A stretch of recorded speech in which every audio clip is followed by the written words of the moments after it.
We start tonight with Tyson Fury. He's unbeaten. He's desperate to fight anybody, trust me. I grabbed him earlier because he spars at 8. I started by asking him the obvious question, is he fighting Rahman on the Amir Khan and Paul McCloskey undercard in Manchester next Saturday? Well, I was supposed to be. I was all ready for it, and he's gone and pulled out 12 o'clock last night. Oh, any reason why? Well, he took the fight initially, and then his trainer, Eddie Mustafa Mohammed, has looked up and said, listen, we need more time. He's not ready for someone like me. But then he was telling Danny Flexen that he's, I'm no good and blah, blah, blah. I'm only a young kid, inexperienced. So they don't know what they want to do. I think they've watched a few videos of me and thought, oh, he's a bit tasty, this kid. We won't have him. So when did you find out that you might be fighting Rahman and you might be on the Amir Khan, Paul McCloskey bill? Yeah, well, I found out about it about a week and a bit ago. Okay. And it got confirmed about 4 or 5 days ago. He signed the contracts and everything. And you had no problem with that? You're fearless. You'd fight anybody, correct? Yeah, no problem. It's just a fight to me. That's what I do. That's what I get paid for. So I'm up for fighting anyone. I'm ready. And then I've been training hard for like so long now. I know you have. I've been ready for a fight, and it's pulled out again. But what's happened is the whole show's probably going to be off now as well, off box office anyway. Oh, yeah, in fact, that's just in the last half an hour has been officially announced that it's not going to be, it's still going to be on Sky, but it's not going to be pay-per-view. It's going to be just a Sky show. Well, it just shows you, doesn't it, Steve? I'm that rubbish, yeah? Without me on the show, they've took it off box office. Hey, listen. I'm that fat and useless and no good. Rahman won't fight me, and without me and Rahman on the bill, it's not a box office show, so it just goes to say, doesn't it, without saying anything. But it's all, I mean, listen, Tyson, you know, I'm your #1 fan, but it's getting comical now. You're putting yourself up to fight anybody, terms are being agreed, and these people aren't coming to the table. What are you going to do to get someone in the ring who's meaningful? Well, I don't know. I don't know what it is. I hope Derek steps up to the plate. Like I posted on Facebook last night, all these top men, they offered it Kelly Meehan as well. Yeah. And Meehan said he'd take it, but then box off Sky people said it wasn't an appropriate opponent.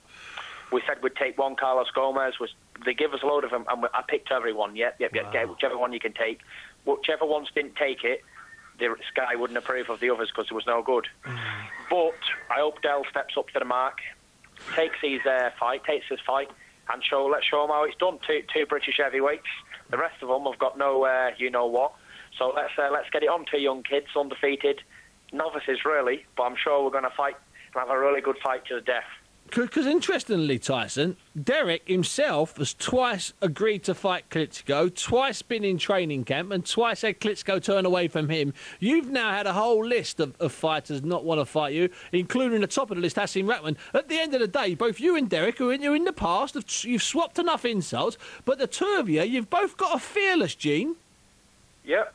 But you know what it is? I take my hat off. Anyone who's game enough for a fight, I take my hat off to them because they're at least gonna back up what they're saying. Yeah. They're not mouthing off and then saying, oh well, I don't want to hide in behind managers and promoters and trainers and that.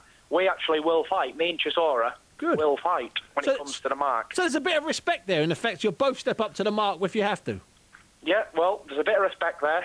There's respect between all fighters, but I just got more respect for him than any other heavyweight in the world at the minute, including David A. Klitschko's anyone. Because, like you say, Klitschko's pulled out from Derek Chisora twice, and now Rahman's pulled out from me, and a lot of other heavyweights won't even take a sniff on me. So hopefully he'll step up to the mark and we'll get it on. So, Tyson, is it your understanding you'll still be part of that bill, or are you off that bill now looking for somewhere else?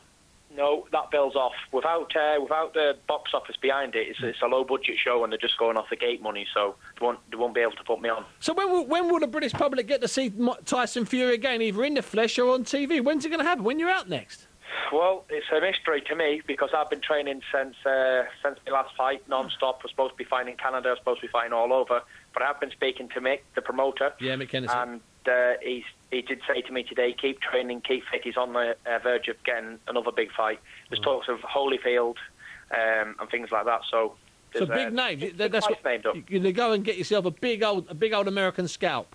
Yeah, that's what I need, a big old American scalp to make people stand up and listen. But you know what it is? These other things. I was just on the internet talking to David Rodriguez's manager. Yeah. They call him El Nito Rodriguez. He's 34-0 with 33 knockouts. And I'm asking them if they can take the fight. And what are they saying?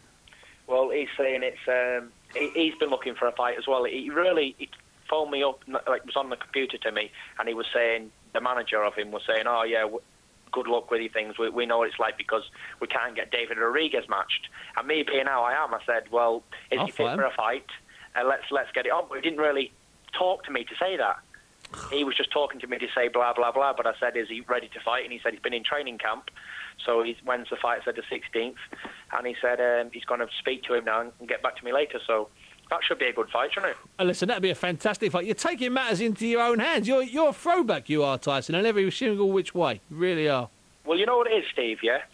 I want to fight these good people. It's not that I must be like a superhero, Superman, Spider-Man rolled into a boxer. Yep. Because nobody wants to tackle me, really. And everyone, if you ask their opinion on me, 80% of them will say I'm no good, I'm fat, I'm useless, and I'm rubbish. And yet they won't fight you.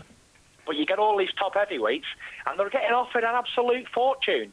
Rahman was offered $250,000 to fight me, and he turned it down. He's not making anything like that in these little bouts he's having in the middle of nowhere. Do you know the way America is at the minute? You can go to there and buy half of California for $250,000. Everything's for nothing. Oh, so I'll tell you what it is. I wish I could get $250,000 to fight Klitschko. Anybody. It's unbelievable, isn't it? Yeah, as you say, you wish you were having to take these phone calls from people begging you to take a fight. Yeah, begging me to fight. It would be the drop of an hat type of thing. Oh, absolutely. But it just goes to show you, doesn't it, really? Boxing ain't what it once was. It's more of a pantomime job. It's getting in that way anyway, I think, because all these people have got big mouths and then they don't want to back it up. And then when you get someone who's got a big mouth and wants to back it up as well, like you and Derek, it'd be good if you two could establish something that isn't a pantomime. That's for sure. Yeah, I do think me and Derek's going to be the Battle of Britain. Forget about Hay and Paris, and that was no rubbish. That was the Battle of Bermondsey, that was. Battle of Birmingham, that wasn't much of a battle. Listen, Tyson, it's been an absolute pleasure talking to you today. All right, Steve, as always, it's always a great pleasure to speak to you, Phil. And we'll speak to you very soon, hopefully when you get some news about when someone will finally be brave enough and bold enough and big enough to get in the ring with you. Yeah, well, I hope so, and take care anyway, Steve. That was Tyson Fury talking to me earlier, and as I said, I pre-recorded him, not for any other reason than he was training. At 8 o'clock he was sparring. He's always good fun, isn't he? And how about the praise for Derek Chisora? Hey? Him and Del Boy are the only ones we've got a pair of you-know-what, as he puts it. You got to love it. And I'm a massive fan of Tyson Fury. Anyway,